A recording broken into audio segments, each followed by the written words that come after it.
പിതാവിനും പുത്രനും പരിശുദ്ധാത്മാവിനും സ്തുതി, ആദിമുതൽ തന്നെ ആമേൻ.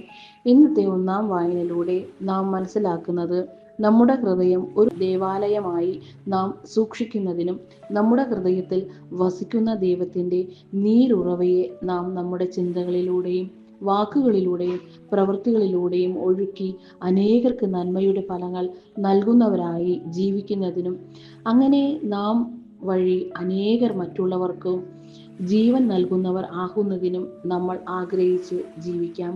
ഇന്നത്തെ രണ്ടാം വായനയിലൂടെ വിശുദ്ധ പൗലോസ് നമ്മെ ഓർമ്മപ്പെടുത്തുന്നത്, നാം ദൈവത്തിൻ്റെ ആലയമാണെന്നും ദൈവാത്മാവ് നമ്മിൽ വസിക്കുന്നുവെന്നും നാം അറിയുകയും അനുഭവിക്കുകയും വേണമെന്നും തന്നെ. ദൈവത്തിൻ്റെ ആലയത്തെ പരിശുദ്ധമായി നമുക്ക് സൂക്ഷിക്കാം. പാപം ചെയ്ത് ദൈവത്തെ വേദനിപ്പിക്കാതെ ദൈവ ഇഷ്ടം ചെയ്ത് ദൈവത്തെ സന്തോഷിപ്പിക്കാം.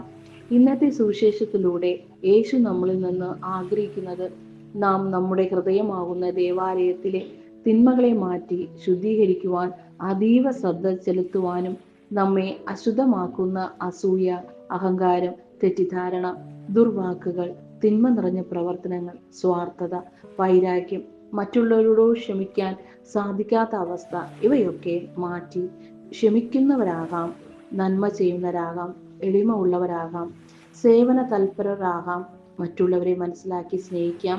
അങ്ങനെയാകുമ്പോൾ ദൈവം നമ്മളിൽ വസിക്കുവാൻ ആഗ്രഹിക്കും.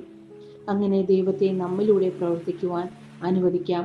അതിനായിട്ടുള്ള കൃപാവരങ്ങൾ പിതാവായ ദൈവം നമ്മൾക്ക് ഓരോരുത്തർക്കും നൽകട്ടെ എന്ന് പ്രാർത്ഥിക്കുന്നു.